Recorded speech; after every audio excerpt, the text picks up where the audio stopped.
Ya, Assalamualaikum warahmatullahi wabarakatuh. Perkenalkan, nama saya Dian Moharoni Eka Alfajar.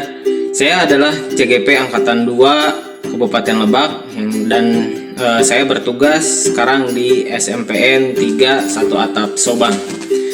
Nah, setelah 4 bulan mungkin saya bergabung dengan pendidikan guru penggerak dan mempelajari beberapa modul yang akhirnya sekarang saya sudah mencapai modul 3, di mana modul 3 ini membahas tentang bagaimana kita untuk mengambil sebuah keputusan. Nah, ada sebuah pertanyaan mungkin ke dalam diri saya, bagaimana sih cara saya untuk bisa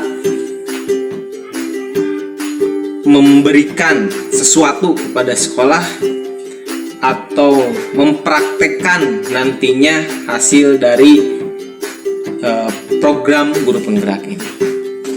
Nah, saya selalu ingat apa yang dikatakan Ki Hajar Dewantara, di mana yang sekarang menjadi salah satu moto dalam pendidikan Indonesia. Ingarso sung tulodo, ing madya mangun karso, dan tuturi handayani. Adalah sebuah kata-kata mutiara dari Ki Hajar Dewantara yang merupakan bapak pendidikan Indonesia. Nah, jadi dengan moto itu saya terinspirasi bagaimana cara saya untuk dapat memberikan pengetahuan kepada rekan-rekan saya, yaitu dengan cara yang pertama, ingarso sung tulodo, di depan memberikan sebuah teladan.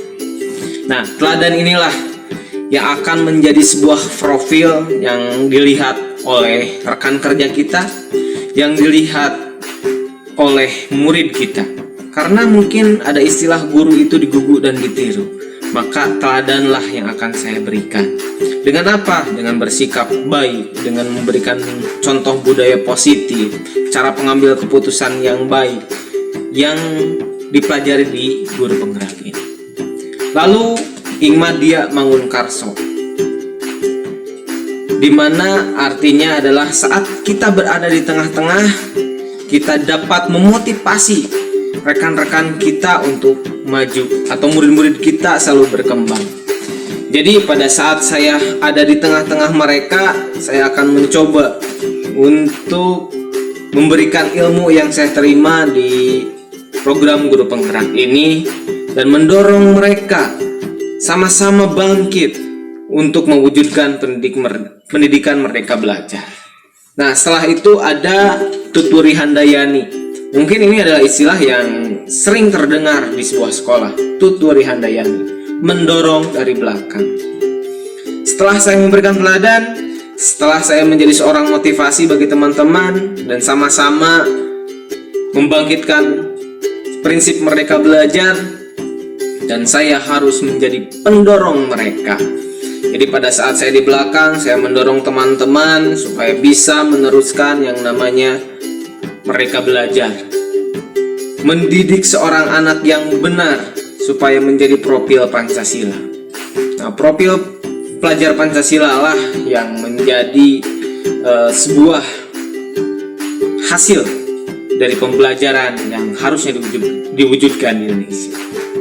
Nah, apakah langkah-langkah yang akan saya lakukan untuk memulai mengambil keputusan berdasarkan pemimpin pembelajaran? Nah, kebetulan di modul 3 ini saya sedang belajar tentang bagaimana sih cara mengambil sebuah keputusan. Tentunya itu ada 9 langkah untuk mengambil keputusan dan pengujian keputusan. Yang pertama itu mengenali bahwa ada nilai yang saling bertentangan. Tentunya kalau misalkan kita akan mengambil sebuah keputusan, maka kita harus melihat nilai-nilai apa sih yang bertentangan di dalam masalah tersebut. Nah, terus yang keduanya adalah menentukan siapa yang terlibat pada situasi itu. Yang ketiganya mengumpulkan fakta-fakta yang relevan dalam situasi ini. Jadi menentukan siapa, terus mengumpulkan fakta. Nah, ini berarti kita harus mengambil keputusan yang tidak berpihak pada siapapun. Artinya kita harus netral. Dan kalau misalkan di dalam pembelajaran, berarti kita harus selalu Ingat, harus berpihak kepada anak. Nah, yang keempatnya itu adalah pengujian benar salah. Ketika kita sudah mengetahui fakta-faktanya, baru kita uji apakah keputusan kita itu benar atau salah, sehingga kita dapat menentukan apakah permasalahan itu termasuk ke dalam permasalahan dilema etika atau bujukan moral. Nah, selanjutnya pengujian paradigma benar atau salah. Nah, setelah tadi pengujian benar salah, sekarang kita harus menguji paradigma benar salahnya.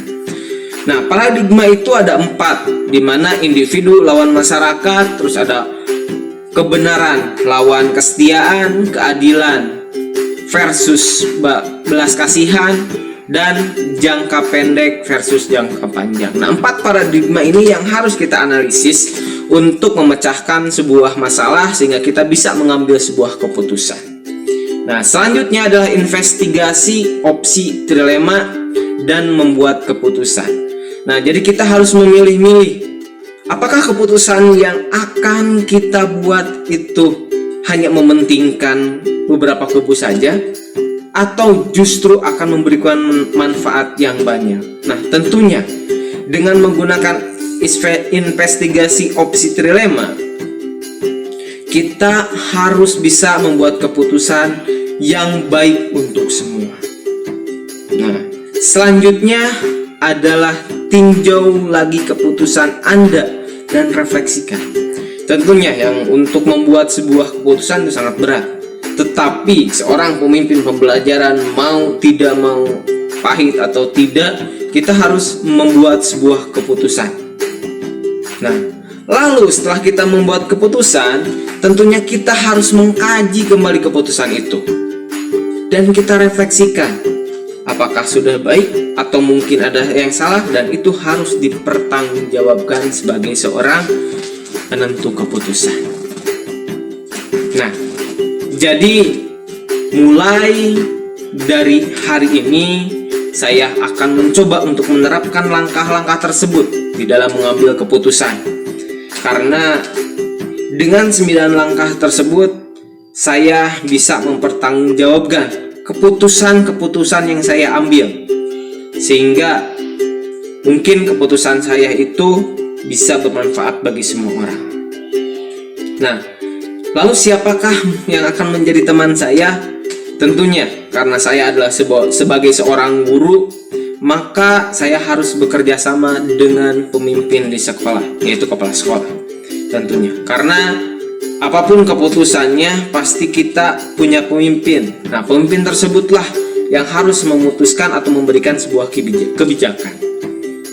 Tetapi jika permasalahan tersebut bisa diselesaikan oleh kita dan itu bersangkut paut dengan kita, tentunya kitalah yang harus menjadi pemimpin tersebut. Nah, bukan hanya kepala sekolah saja, tentunya ada wakase, ada rekan kerja, ada warga sekolah. Nah, mereka pun yang bisa menjadi teman-teman saya dalam menentukan keputusan. Kenapa? Karena tidak semua masalah itu harus berakhir di kepala sekolah. Karena ada masalah-masalah kecil, ada masalah-masalah yang mungkin berkaitan dengan kesiswaan, dengan kurikulum, atau langsung di kelas. Kan itu hanya bisa dipecahkan oleh mereka. Mereka siapa? Itu mungkin wakase kurikulum, wakase kesiswaan, rekan guru kita, atau bahkan kita sendiri. Sehingga kerjasama antar warga di sekolah itu menjadi teman-teman saya dalam mengambil sebuah keputusan. Nah, mungkin itulah sebuah refleksi dari modul 3 ini menurut saya. Dan ini adalah pemahaman saya tentang cara bagaimana mengambil sebuah keputusan. Sekian dari saya, selamat berjumpa di materi selanjutnya, modul-modul selanjutnya, dan salam guru penggerak. Assalamualaikum warahmatullahi wabarakatuh.